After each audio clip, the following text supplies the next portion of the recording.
Buffalo Sabres fans, I am so sorry.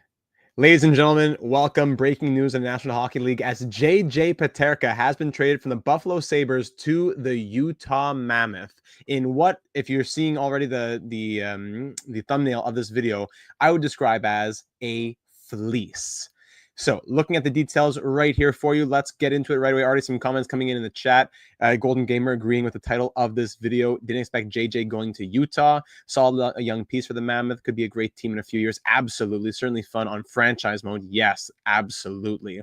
JJ Peterka going to the Utah Mammoth with a contract extension in place in exchange for just two pieces, Michael Kesselring and Josh Doan. Now, let me first say that I am a very, very much a Michael Kesselring truther.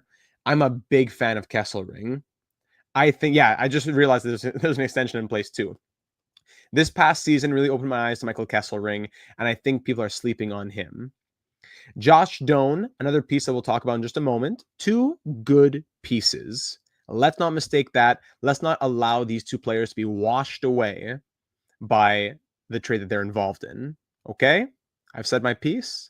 Now, the Sabres got absolutely hosed in this deal as they get Kesselring and Doan for Peterka. Before we even talk about them, let's talk about JJ Peterka here. JJ Peterka, let's pull it up right here. A young, dynamic, rushing winger who does almost all his damage in transition, has a ton of skill and plenty of upside, but is not an attentive defender and could stand to round out his offensive game. All right, that's nice. Cool. So Peterka, 76th percentile of even strength offense over the last 3 years, according to weighted average data. Obviously, those 3 years include a rookie season, a sophomore year, and then his most recent season, his third year, wherein he scored 68 points in 77 games. More on that in a moment. He is in the 91st percentile of goals, as his shooting was incredible this past season.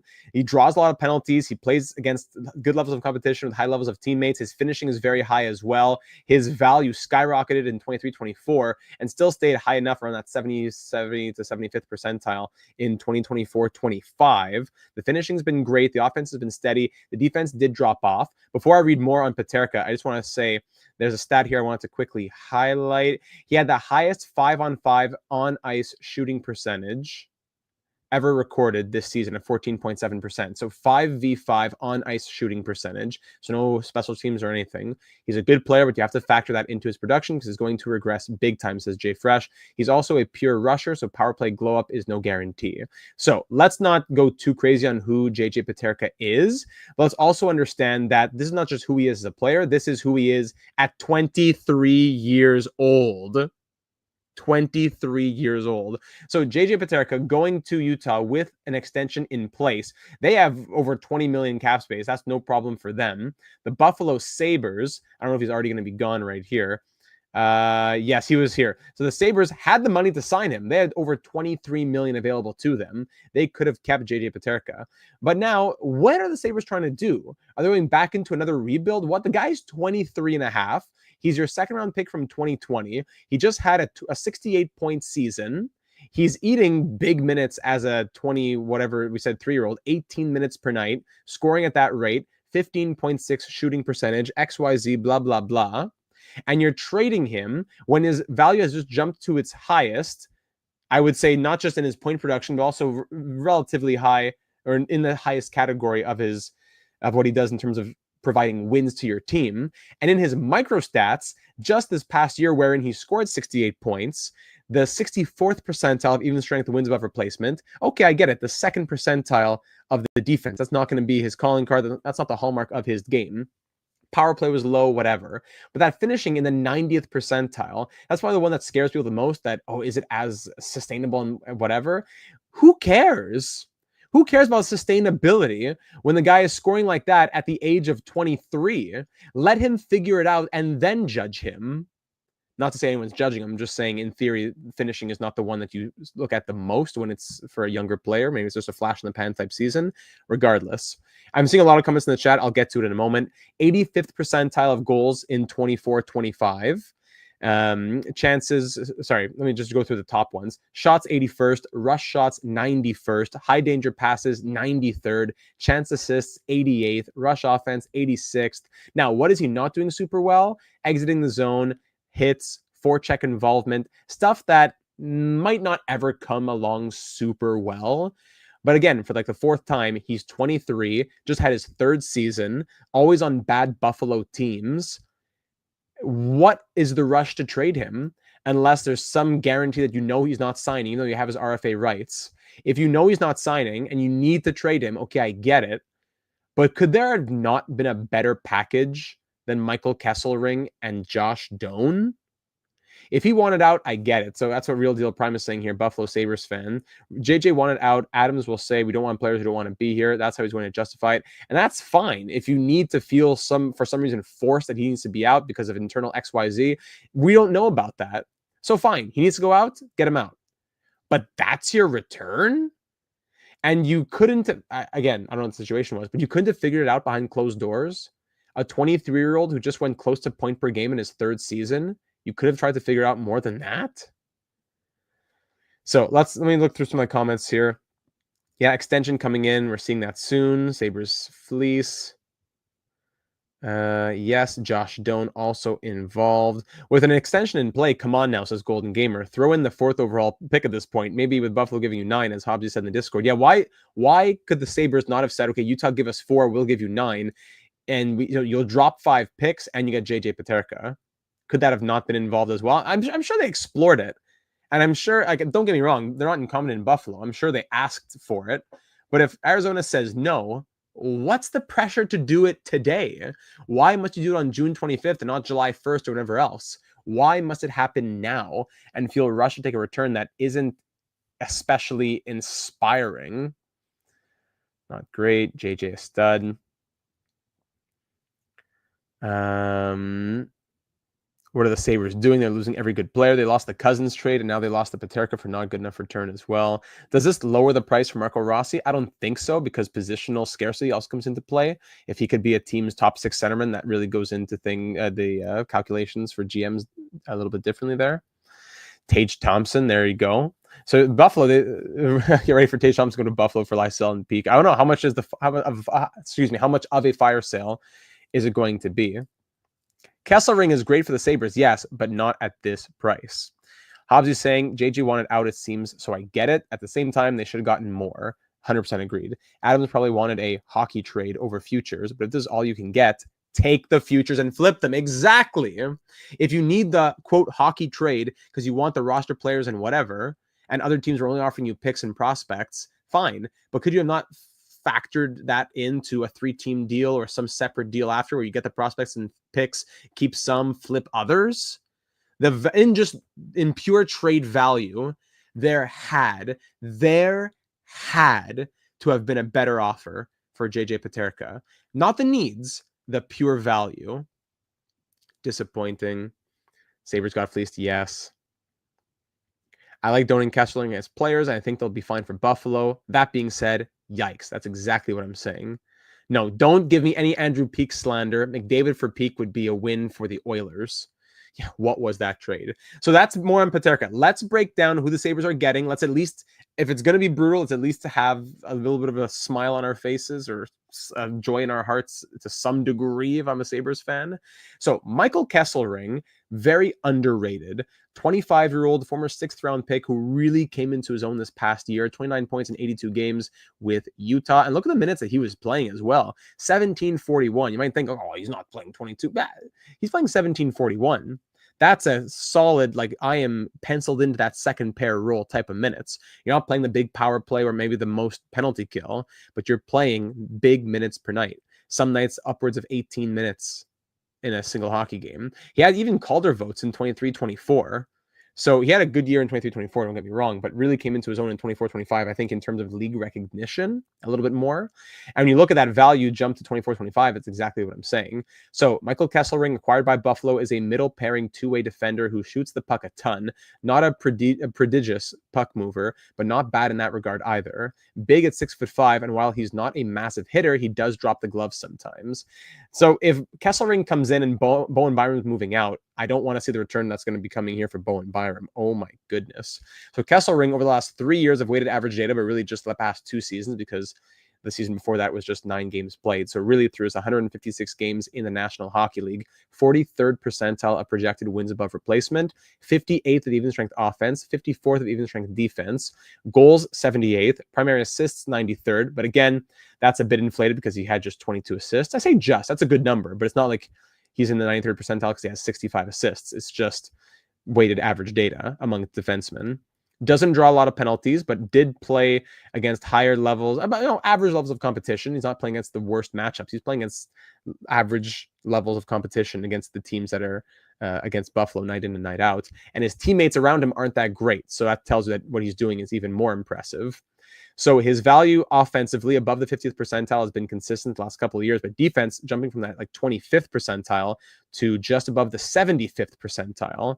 So that's awesome. So Kesselring goes to Buffalo, as well as Josh Doan. Here he is, a young two-way winger. I'm surprised that Shane Doan's organization traded him. Josh Doan, acquired by Buffalo, is a young two-way winger with a high motor and promising passing skills who put up very strong underlying numbers, but few goals in a fourth-line role with Utah last season. So Josh Doan, a former second-round pick in 2021, really good numbers in the AHL, 46 and 62 in 23-24, 26 and 28 in 24-25. In a full-ish time role in 24-25 in Utah, he scored 19 points in 51 games. Keep in mind, like we just said, the role that he was in. So he's playing, some nights, I remember I had him in fantasy at some nights because he was playing some big minutes towards the end of the year. Look at this, 16 and a half minutes, 12, 13 minutes. In the end, he averaged 13-31 of ice time. So he didn't do badly in that regard. And by the way, the Peterka extension, let's just get the details on this one.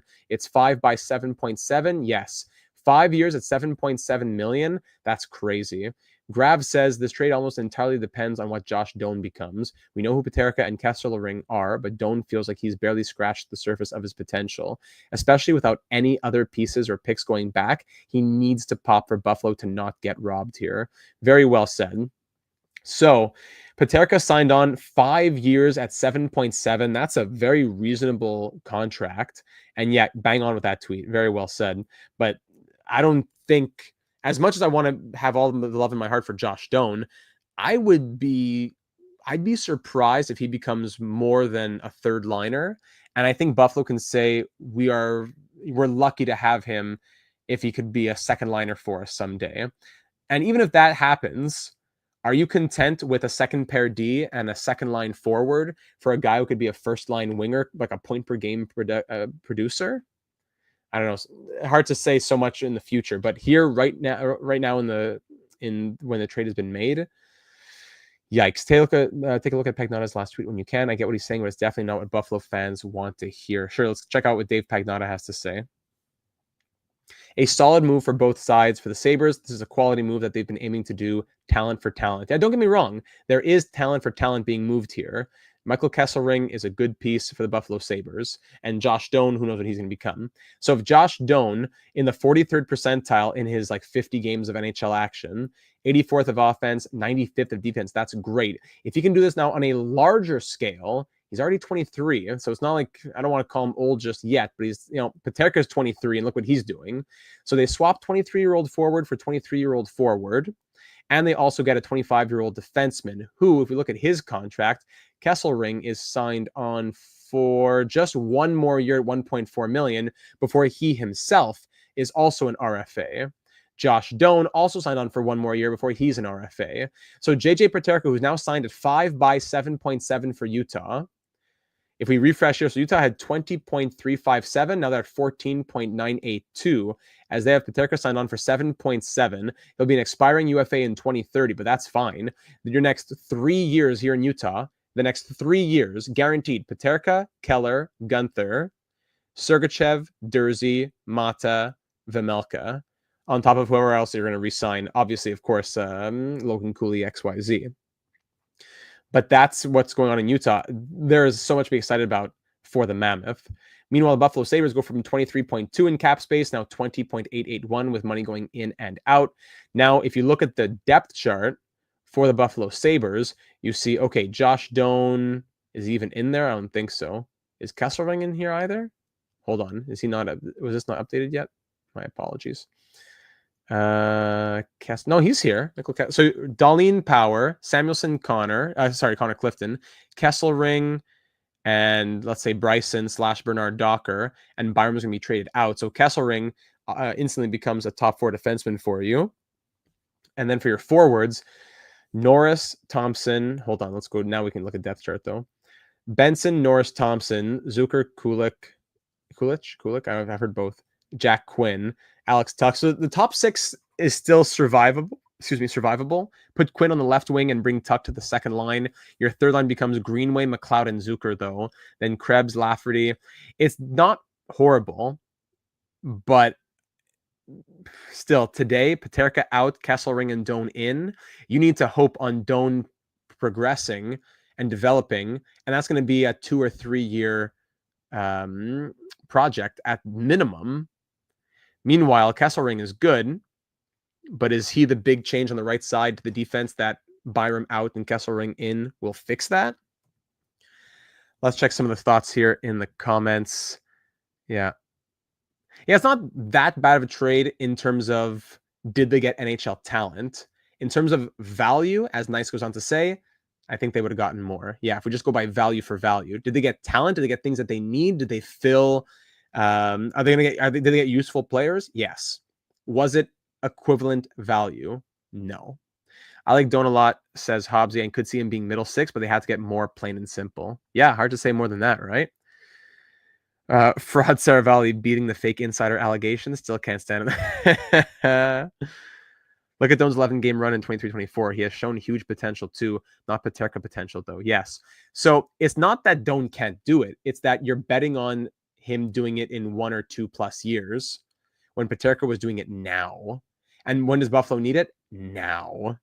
It's my talent and I need it now. Jay Birdie, long time no see. Buffalo Sabres fan. I am utterly disgusted, says Jay Birdie. Hobbsy says, hear me out. Sabres take a big run at Mitch Marner. That would be something. They'd have the money, but I don't know. And I agree here with Peterka. With Jay Birdie. I like Kesselring, but for Peterka, banking on potential big time. And even if he does get to his best, even if Doan becomes a second line forward, is a second line forward and a second pair defenseman worth Peterka? Maybe. That's only best case scenario. It's not even a yes in a best case scenario. It's a maybe in a best case scenario. What do you think about the trade? Well, I've been talking about it a lot already, but in general, as the thumbnail says, fleece for the Sabres. By the way, everybody, while I have about 60 of you in here, hit subscribe if you haven't already. We do breaking news and analysis here on the channel, as well as franchise modes on NHL 25, MLB The Show 25, Hockey Legacy Manager 25, a lot going on here on the channel, as well as those breaking news live streams. So subscribe, hit that bell, and that will have you join a team of almost 9,000 subscribers. Now, we'd love to have it be that much stronger with you as a part of it. I would have much rather, says Volt, have watched Dobson or Rossi in a 1-for-1. I thought with the names that are floating around the NHL right now, Dobson, Rossi, etc., I thought Peterka would have been moved in a deal like that.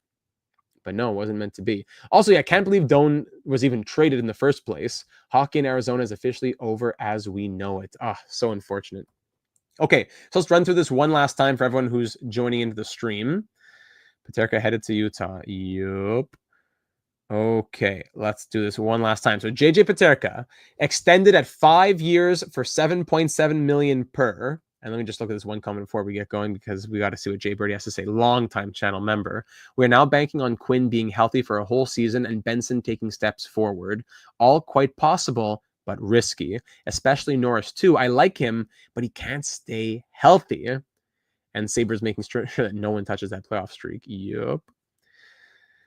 Okay, so let's look back at it. So JJ Peterka, who just came off of scoring a career-high 68 points in 77 games, 27 goals, 41 assists, playmaking for Tage Thompson's 44 goals, Tuck's 36 goals. He moves out at the age of 23 after just 238 games, 3 seasons with the Sabres as a second-round pick in 2020, a diamond in the rough find for that 2020 draft. He moves out as a guy who's had a skyrocket in value over the last couple seasons from 22-23 to 23-24 and 24-25 even. 64th percentile projected wins above replacement over the last 3 years, according to weighted average data among forwards. Needs to work on his defense, but the finishing and the offense is absolutely there. 91st percentile of goals, 82nd percentile of finishing. He, as Jay Fresh describes, is a young, dynamic, rushing winger who does almost all his damage in transition, has a ton of skill and plenty of upside, but is not an attentive defender and could stand to round out his offensive game. Then finally, in his microstats from just the 24-25 season, 64th percentile of offense, 90th percentile of finishing. Definitely got to work on that defensive side of things as well, but not everyone's going to be super good defensively. High danger passes, rush shots, chance assists, rush offense, goals, etc., etc., etc., is going to be what's so valuable to the Utah Mammoth, who now, when we look at their team and their depth chart, we see Keller, Cooley, Gunther, Schmaltz, Hayton. I would think he's not updated here yet, eh? So let's say Keller, Cooley, Gunther, then probably something like Peterka, Hayton, Schmaltz. I don't know. Michelli, McBain, Krause. Then it gets bumped down to Kerfoot, Stenlund, O'Brien. And the defense still is fine. Sergachev, Marino, Cole, Dursey, Mata. As much as it was nice to have Kesselring there, the Utah Mammoth can survive with Kesselring being out, and they'll say thank you very much for the upgrade of Peterka coming in. Signed on for 5 years at $7.7 million, expiring UFA in 5 years' time in 2030. So that's what the Utah Mammoth acquire. They trade out, and Buffalo acquire defenseman Michael Kesselring, who's had a big rise in his stock over the last couple of years for sure. Middle pairing, two-way D who shoots the puck a ton. Not a prodigious puck mover, but not bad in that regard either. Big at 6'5", and while he's not a massive hitter, he does drop the gloves sometimes. So big increase in value over the last season. He was in that something like 65th percentile this past year. Defense took a big jump above the 75th percentile. That's great. If you look at the minutes that he was playing too, like we just said, he's playing 17:41 on average per game, some nights of 18 plus. Big role with Utah. And he now goes to join Buffalo's blue line along with Josh Doan, who has shown some good potential. But is he going to be anything more than just a middle six winger? I say just, but is he going to be anything more than that? A young two-way winger with a high motor and promising passing skills, former second-round pick, who put up very strong underlying numbers but few goals in a fourth-line role with Utah last season. So in a super small sample size, like 50 games in fourth-line minutes, 84th percentile of offense, 95th percentile of even strength defense. All that looks fantastic. But will it translate with the Buffalo Sabres? And will it continue to be a part of his game that gets developed? As Peterka is the same age and miles ahead of Josh Doan. So again, at best case scenario, this is a maybe so-so deal for the Sabres. If Doan becomes a middle six forward and Kesselring stays in their top four defense for a few years, it's a maybe okay deal. But at worst, it's a travesty. Doan fizzles out. Kesselring is a third pair guy or leaves. They both have 1 year left on their contract. Who knows? Ekblad to Utah now, maybe, says Gavin. There's a lot to think about. Jay Birdie needs Kulich and Ostlund and Benson to all be stars. Sorry, in Buffalo, I get it. What's the trade? It is J.J. Peterka, traded from the Buffalo Sabres to the Utah Mammoth in exchange for Michael Kesselring and Josh Doan. That is the trade right there. Could be that Buffalo moved out a disgruntled young forward and filled a positional need with a solid player, as well as adding a decent prospect. Sure, don't get me wrong at all. But I'm just saying pure value for value. That's what I think is the problem, the value for value situation here. To fill a positional need and get a young player is nice, but if I'm Buffalo, I'm flipping him for the highest bidder, getting picks, prospects, whatever, and then using that value plus whatever other value I have, like Bo and Byram, to then fill those needs. Because the value that Peterka had should not have been, wasted is a big word, but there's a lot of value that you left on the table by doing this trade instead of doing something like I suggested. And it's easy for me to talk behind the microphone at the computer. But Jay Birdie says this trade definitely has the same feel as the Savoie for McLeod deal. That's true. Forgot about that one too. Tough deals in Buffalo. I didn't like it at the time, but now I think it's good for both parties. Right. Yeah, I hear you. But it's easier to digest while Savoie's not in the NHL. We'll see what he does once he's in Edmonton. Yeah, maybe a so-so deal indeed. Otherwise, yeah, it's horrid for Buffalo. As the reply says, Byram is likely out too, so maybe they have something up their sleeve there. Yeah, that's it. That's the return. That is it. Dobson to Utah for the fourth. I wonder. They got to keep their fourth, so Sabres should have added O'Brien. Yeah, could have been. I could see that too. But I see how the Sabres is, it's like in fantasy hockey. You're getting a great piece. Wow, listen, I'm filling your positional need. I'm giving you a top 4 defenseman. I'm giving you a good young prospect who was really good for us this past year. And we're taking a disgruntled guy who's not going to resign with you off your hands. So I'm sure, there's some Doug Armstrong silver tongue magic going on. Thompson Marner duo would feed families. It would feed countries, but I don't know about Marner to Buffalo. I think it's almost like guaranteed in my mind that he's going to one of the out west to, like, I don't know, Vegas, Anaheim, San Jose, Los Angeles. Yeah, Ryan McLeod, very underrated, had a fantastic season. So easier to digest that Savoie trade.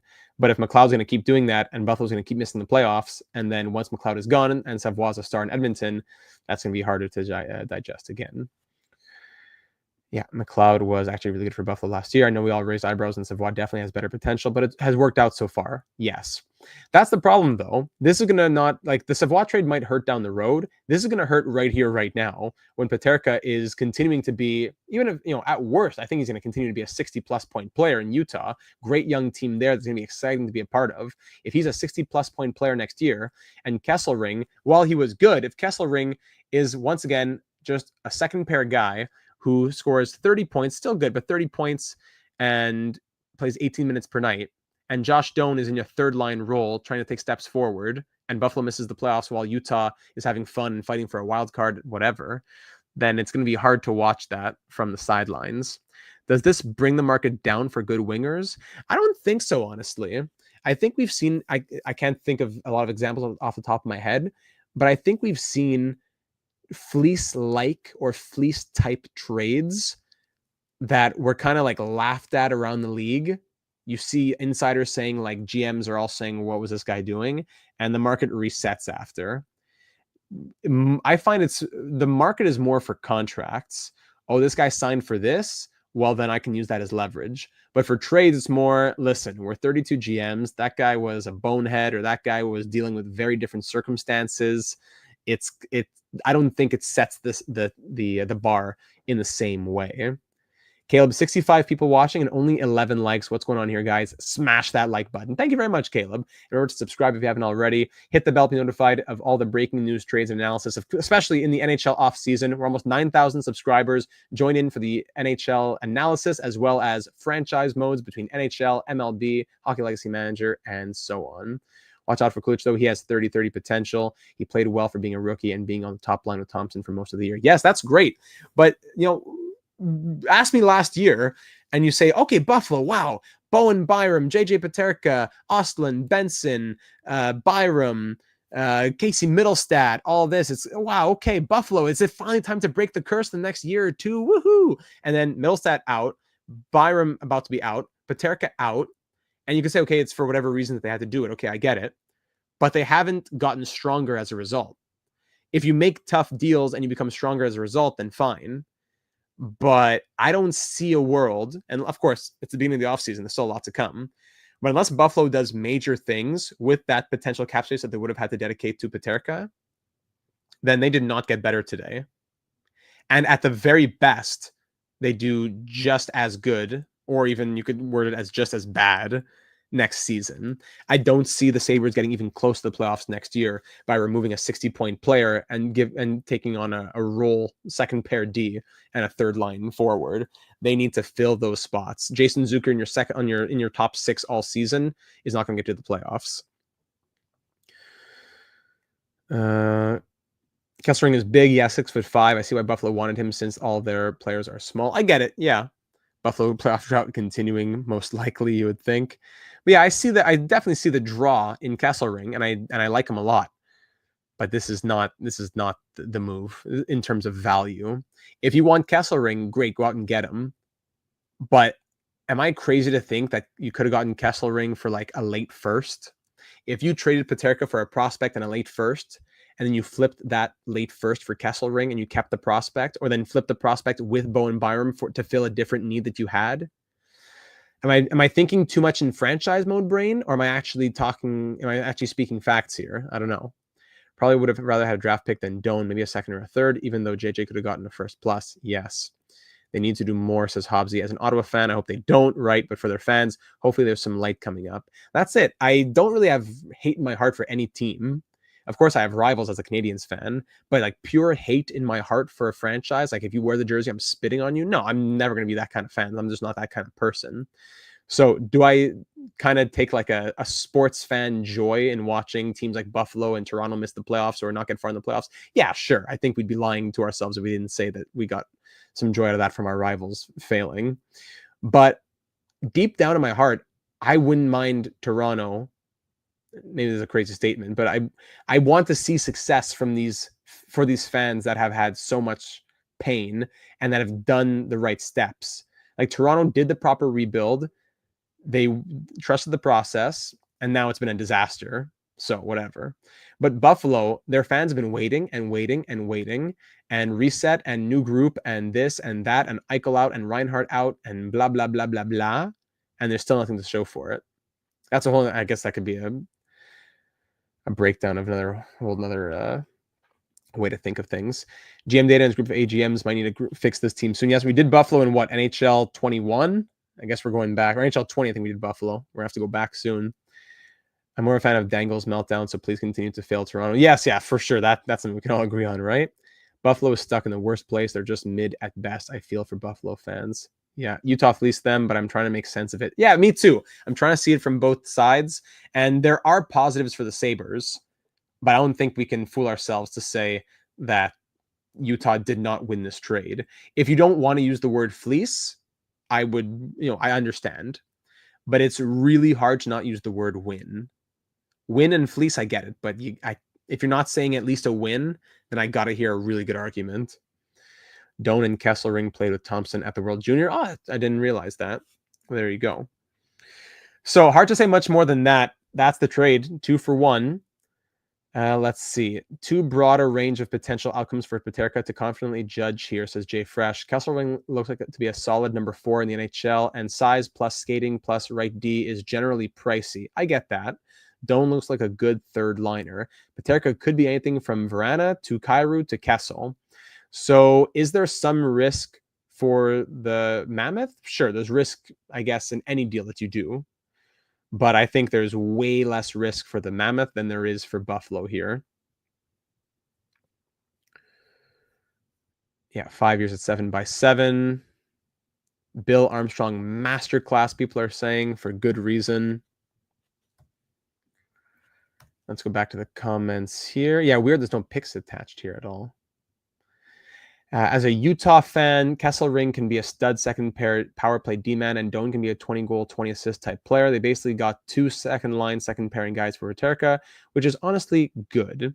That's why I'm not saying it's a bad trade in terms of what you got back. You got 2 useful pieces, but it's not enough value.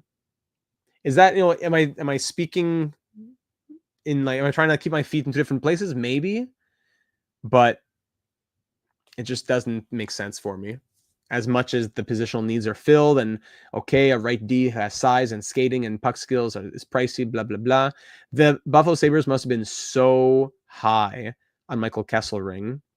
And as good as he might be, I still don't know if he's worth JJ Peterka. Kesselring at his best and Doan in 2 years at his best, I'm not sure that equals a guy who scored 68 points at the age of 23 and just extended for 7.7 million. Super digestible number that you would think Buffalo could have gotten him at as well if both sides were open to negotiation.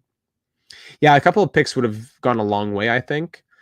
Show me this trade, but then throw in on that right side Buffalo receives, throw in like 2 second-round picks, and I feel a lot better about this trade. Not even because of the picks themselves, who those prospects are going to become, but because that gives me value. If I'm Buffalo and Kesselring's doing great and Doan's coming into his own and the team's trying to do well, I can then use those couple seconds to flip them for needs at the deadline. But the Sabres now will move into next year with no Peterka, minus 68 point production, top 6 winger. Yes, a better defenseman, but I don't know. Byram out, Kesselring in. We'll see what happens with Byram. And a third line guy, whatever, in Josh Doan. And draft pick wise, if they want to make moves in 2026, let's say at the deadline, they have no seconds. They have a first and a third, which I doubt they'd want to trade if they're going to be, at best, a fringe team. And they wouldn't want to lose a lottery spot in Gavin McKenna, let's say. Then you can put conditions, whatever, blah, blah, blah. I would have wanted Krause Kesselring and would have sweetened it. Yeah, I could see Lawson Krause being in Buffalo. I think it would have been a good fit. I think it would have been a very good fit. Wow. So there's a lot to think about in this trade, ladies and gentlemen. I've given you a lot to digest in your mind, so I'll probably leave you off there. Peterka, 68 point production, playing 18-11 per night. Utah, they're loving life now. They still have a ton of cap space too. Kesselring, great return on investment as they received him with a third-round pick. They traded Nick Bjugstad. He went to the Oilers. I forgot about that. And then he came back to Arizona and used, yeah. So Nick Bjugstad and Cam Dineen for Kesselring and a third. Morose was in their system. Did really well in the KHL, actually. I wonder if he'll actually be anything. So a third in Kesselring, and then Kesselring with Josh Doan, who's a second-round pick, becomes JJ Peterka, who's a 68-point producer. Sheesh. And Doan still have to figure out on him. 23, second-round pick in 2021. 26 and 28 in Tucson, and 19 and 51 with Utah, playing a decent role with them, averaging 13-31 of ice time. Give him more of that full-time third line in Buffalo. I wonder, but tough situation to be on that team too. It's not an awful return, but it doesn't make a lot of sense at the outset. Yeah, it's well said there, Sam. However, I get the feeling there's something we don't know which changes things. Yeah, that too. This all happened because their billionaire owners aren't willing to spend the entire cap. Another problem of ownership in major sports, eh? All right, so I'll leave it there, everybody. Thanks for watching. Leave a like, and definitely please let me know your thoughts in the comments down below or in our Discord server, link in the description. We're over 700 people always talking hockey. That's where the news breaks in the first few seconds. In the first few minutes is when the YouTube stream goes up. So subscribe and hit the bell to be notified when breaking news trades come your way this offseason and into the future. Join us in the Discord server. Subscribe to join the community of almost 9,000 subscribers here on the channel. Check out the rest of the channel too. I'm sure you'd love it. Our franchise mode series on NHL, on MLB. We do a lot of sports and management type things. So if that's in your realm of enjoyment, of entertainment, this is absolutely the channel for you. Let me know, is it a win? Is it a fleece? What are your thoughts? Thanks for taking time to listen tonight. Have a fantastic rest of your evening, and I'm sure that we'll be live again very soon for the next piece of NHL news, acquisitions, transactions, whatever comes our way, as the NHL draft is right around the corner. Good night, everybody.